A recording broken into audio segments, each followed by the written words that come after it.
मित्रांनो, सॅमसंगची ए सिरीज म्हणजे awesome series असते. एस सिरीजच्या नंतर सगळ्यात जास्त फेमस असणारी आणि सगळ्यात जास्त विकली जाणारी ही सिरीज आहे. यातच सॅमसंगने दोन नवीन फोन लॉन्च केलेत, सॅमसंग गॅलेक्सी A57 आणि A37.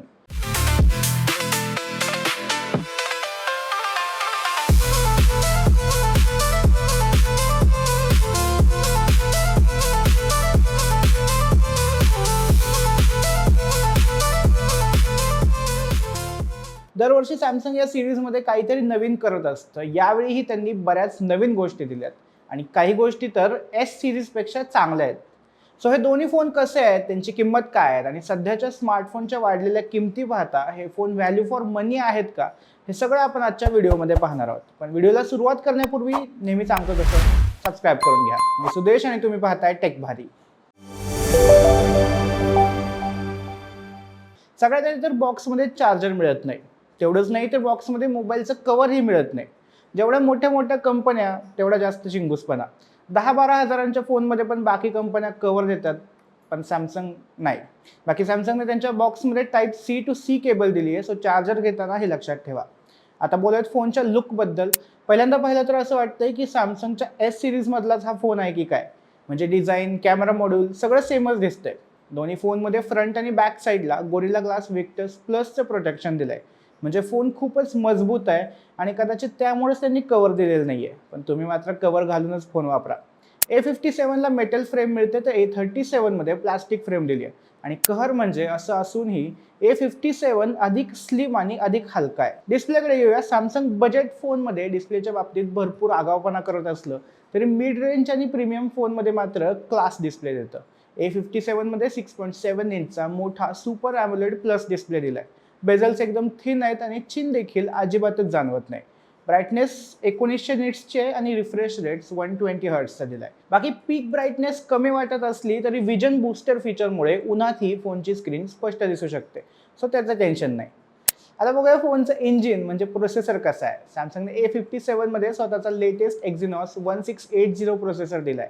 याचा अंतुतू स्कोर 1.4 मिलियनच्या वर जातो. सो पॉवरफुल प्रोसेसर आहे हे नक्की. गेमिंगच्या बाबतीत तसं तर परफॉर्मन्स स्मूथ आहे, पण सध्या सगळ्या गेम्स फक्त 60 FPS वर लॉक आहेत. कदाचित फ्युचरमध्ये एखाद्या अपडेटमध्ये 90 FPSचा सपोर्ट मिळू शकतो. बाकी यात मोठ्या साईजचं वेपर कूलिंग चेंबर दिलंय. सो गेमिंग सेशनच्या वेळी फोन जास्त गरम होत नाही. A37चं म्हणाल तर त्यात Exynos 1480 प्रोसेसर दिलाय. याचा अंतुतू स्कोर ही 1 मिलियनच्या आसपास जातो.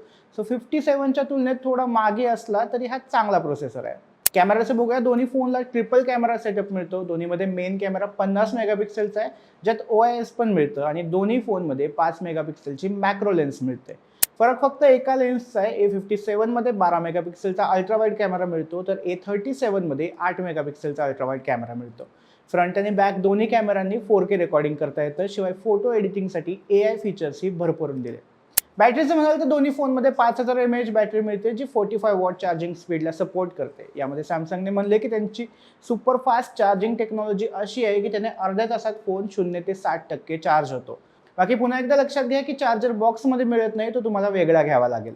सेफ्टीच्या दृष्टीने गोरिल्ला ग्लास विक्टस प्लस सोबतच फोनला IP68 रेटिंग पण मिळते.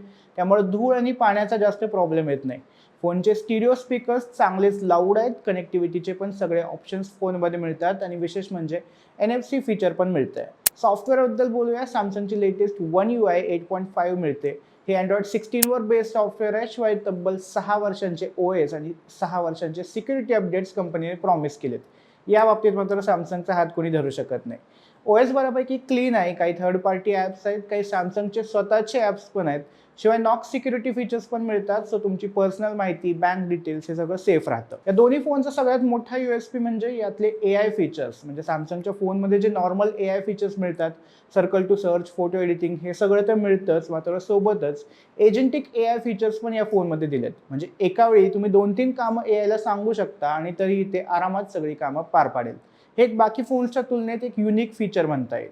आता मेन मुद्दा प्राइसिंग. आपल्याला माहिती आहे की स्मार्टफोनच्या किमती आता गेल्या वर्षीच्या तुलनेत 10-12 हजारांनी वाढल्यात आणि त्यामुळे सॅमसंगची एरवी मिड रेंजमध्ये असणारी ए सिरीज ही आता किमतीच्या दृष्टीने प्रीमियम रेंजमध्ये गेली आहे. गॅलेक्सी A57मध्ये 2 व्हेरियंट येतात. बेस व्हेरियंट 8GB 256GB आहे, याची किंमत 57,000 रुपये आहे. तर टॉप व्हेरियंटमध्ये 12GB रॅम आणि 256GB स्टोरेज मिळते. याची किंमत 62,500 एवढी आहे. A37 मध्ये 3 व्हेरियंट मिळतात. बेसिक व्हेरियंटमध्ये 8GB रॅम आणि 128GB स्टोरेज मिळतं. याची किंमत 42,000 रुपये आहे. मिड व्हेरियंटमध्ये 8GB रॅम आणि 256GB स्टोरेज मिळतं. याची किंमत 48,000 रुपये आहे. तर टॉप व्हेरियंटमध्ये 12GB रॅम आणि 256GB स्टोरेज मिळतं, ज्याची किंमत 53,000 रुपये आहे. या प्राइस पॉईंटला हे दोन्ही फोन खरंच व्हॅल्यू फॉर मनी आहेत का? तर इथे सिच्युएशन थोडी ट्रिकी होऊन जाते. गॅलेक्सी A37चं म्हणाल तर 42,000 रुपयांमध्ये ती चांगली डील आहे. ॲमोलेड डिस्प्ले मिळतोय, 5000 mAh बॅटरी मिळते, 50 मेगापिक्सेलचा OIS कॅमेरा मिळतोय, IP68 रेटिंग मिळते आणि 6 वर्षापर्यंतचे अपडेट्स मिळत आहेत. शिवाय सॅमसंगची ब्रँड व्हॅल्यू आलीच. हे सगळं बघता हा फोन ठीक वाटतो, पण A57साठी 57,000 किंमत खूपच जास्त वाटते. या रेंजमध्ये तुम्हाला नथिंग, पिक्सेल, OnePlus असे चांगल्या कॅमेऱ्यांचे आणि आणखी मोठ्या बॅटरी ऑप्शन्सचे फोन आरामात मिळू शकतात.